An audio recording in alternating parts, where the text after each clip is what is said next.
Hai, jumpa lagi dengan saya. Kali ini saya akan menceritakan sebuah karya fiksi lagi, yang dimana maksud dan tujuannya adalah agar kita bisa mengambil hikmah dari kejadian yang diceritakan saya kali ini. Sebelum kita lanjut, alangkah baiknya subscribe and share agar teman-teman kalian ikut membantu channel ini terus berkembang. Aku selingkuh karena sakit hati pada suami tapi malah berujung penyesalan. Ini kisahku di tahun 2017. Berawal dari miscommunication, salah paham, dan kurangnya quality time antara aku dan suamiku. Umurku 25 tahun. Aku seorang pekerja dengan jabatan accounting di sebuah pabrik yang cukup besar di kota tempat aku tinggal. Sedangkan suamiku umur 28 tahun bekerja sebagai karyawan tidak tetap di sebuah instansi sekolah yang tidak jauh dari rumah kami. Rumah tangga kami sekarang sudah terjalin cukup lama, yaitu sekitar 8 tahun, dan kami mempunyai seorang putra yang berumur 7 tahun. Karena kami menikah muda, entah kami merasa bosan atau kurangnya quality time. Di tahun ke-7 pernikahan kami mengalami kejadian hebat yang kami anggap sebagai sebuah pelajaran berharga. Awal mula, suamiku lebih sering berada di luar rumah bersama teman-temannya sampai larut malam, bahkan terkadang sampai pagi dia baru pulang ke rumah. Dia lebih suka melakukan aktivitas bersama teman-temannya dibandingkan denganku yang berstatus sebagai istrinya.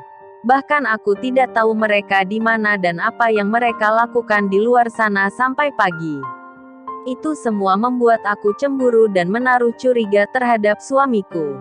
Apalagi jarang sekali dia mau menemaniku dan anakku untuk sekadar mencari hiburan atau berlibur. Dia tidak peduli dengan aktivitasku sehari-hari di kantor ataupun di luar kantor. Situasi itulah yang membuat aku merasa seperti tidak diperhatikan lagi. Bosan, merasa lelah sampai aku berpikir bahwa suamiku sudah tidak mencintaiku lagi dan berpikir dia mempunyai wanita idaman lain, Will, seperti yang rekan kerjanya katakan padaku. Setiap malam aku merasa kesepian dan pikiranku kacau. Aku hanya bisa menangisi keadaan itu. Karena aku tergolong wanita yang berhati lemah dan sensitif. Entah mengapa di saat suamiku tidak peduli terhadapku dan tidak memperhatikanku, banyak lelaki yang mendekatiku dan ingin menjalin hubungan denganku walaupun mereka tahu aku bersuami.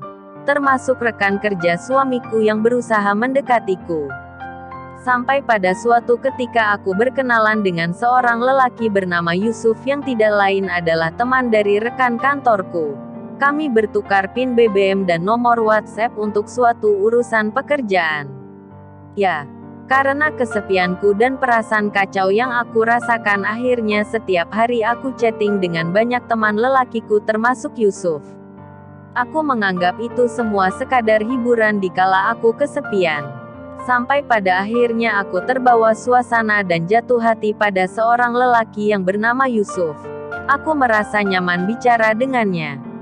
Aku yang selalu kesepian dan kurang perhatian, dan dia yang belum mempunyai seorang pasangan. Perhatian yang dia berikan setiap hari membuat aku berani untuk melangkah lebih jauh lagi. Akhirnya kami sering melakukan pertemuan di luar setelah aku selesai bekerja tanpa sepengetahuan suamiku. Kami sering janjian untuk bertemu dan makan malam, bahkan kami sering berjalan-jalan. Bisa dikatakan kami seperti sepasang kekasih yang sedang dilanda asmara. Kami selalu bersenang-senang, bercanda tawa, dan berbagi cerita layaknya sepasang kekasih tanpa terpikirkan bahwa aku sudah bersuami dan mempunyai anak. Bahkan kami terlalu berani untuk melakukan hubungan suami istri sampai beberapa kali di hotel. Aku selalu menganggap itu semua terjadi karena sikap suamiku yang selalu acuh tak acuh dan tidak memperhatikanku. Dan itu semua aku lakukan sebagai ajang balas dendam atas perlakuan suamiku terhadapku. Bahkan balas dendam atas kecurigaanku bahwa suamiku mempunyai Will. Hubunganku dengan Yusuf berjalan sampai 8 bulan. Hingga suatu saat suamiku menyadari tingkahku yang aneh dan sikapku yang sangat berbeda, yang awalnya aku sangat peduli dan perhatian kepada suamiku. Tapi pada saat itu perhatianku teralihkan kepada Yusuf. Sampai pada akhirnya sepandai-pandainya tupai melompat pasti akan jatuh juga. Suamiku mengetahui tentang perselingkuhanku. Tanpa aku tahu suamiku ternyata membackup data handphoneku dan melihat semua foto-fotoku bersama Yusuf. Termasuk foto yang berada di hotel. Malam itu dia sangat marah dan menyalahkan semuanya kepadaku tanpa mau mendengar alasanku. Aku hanya bisa menangis dan berusaha menjelaskan apa yang terjadi. Saat itu juga aku bersujud di kaki suamiku untuk meminta maaf. Tanpa panjang lebar tiba-tiba entah karena iba atau sayang suamiku membantuku berdiri dan memelukku. Dia berkata, "Ini semua salahku. Aku yang tidak bertanggung jawab kepadamu." Kami saling berpelukan dan menangis malam itu. Dan di hari berikutnya suamiku selalu menangis dan menangisi terus atas kejadian itu. Sampai dia berusaha untuk bunuh diri. Dia seolah kehilangan kesadarannya. Dan setiap hari dia menangis, memelukku, menciumku sembari berkata, "Jangan tinggalkan aku. Jangan tinggalkan aku. Aku tak bisa hidup tanpamu. Aku sangat mencintaimu. Aku takut kehilanganmu. Sudah jangan sakiti aku lagi." Hanya kata-kata itu yang selalu dia katakan kepadaku. Aku sangat terpukul. Aku sangat merasa bersalah saat itu. Tidak seharusnya aku membalas dendam kepada suamiku. Tidak seharusnya aku melakukan perbuatan sebiadab itu. Dan ternyata suamiku sama sekali tidak mempunyai will. Itu hanya akal-akalan rekannya agar dia bisa mendekatiku dan aku membenci suamiku. Nasi sudah menjadi bubur.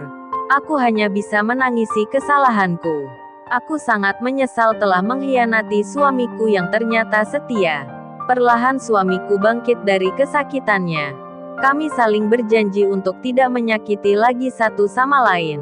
Kami berjanji untuk memulai semua dari nol dan melupakan apa yang pernah terjadi. Termasuk aku berjanji untuk tidak mengulangi kesalahanku lagi. Aku bertaubat kepada Allah SWT. Berjanji untuk menjadi manusia yang lebih baik lagi. Menjadi istri sekaligus ibu yang lebih bertanggung jawab lagi. Aku membersihkan hatiku dari rasa curiga dan cemburu yang berlebihan. 1 tahun berlalu. Perlahan suamiku bisa melupakan kesalahanku. Setelah kejadian itu suamiku berubah menjadi lebih baik lagi. Dia sangat perhatian terhadapku dan keluarga kecil kami. Kami kembali saling perhatian satu sama lain. Suamiku sekarang selalu mengantarku kemanapun aku mau. Aku sangat bahagia. Walaupun sampai sekarang aku masih sangat menyesali perbuatanku. Semua menjadi beban pikiranku. Kesalahan hidup yang tak pernah bisa aku lupakan saat aku terjerumus di lubang hitam. Di lubang kehinaan. Kesalahan seorang istri yang mengkhianati suami yang setia.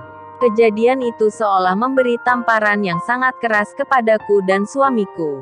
Pelajaran yang sangat berharga untuk kami. Bahwa quality time itu sangat penting bagi sebuah keluarga. Dan keluarga itu harus diutamakan. Serta jangan mudah percaya kepada gosip atau omongan orang lain yang belum tentu benar. Semua masalah harus dibicarakan baik-baik dan jangan mengambil keputusan tanpa ada klarifikasi atau penjelasan yang akurat dari pasangan kita. Keterbukaan antara suami istri itu sangat penting untuk membangun kepercayaan. Kini aku tengah hamil 8 bulan.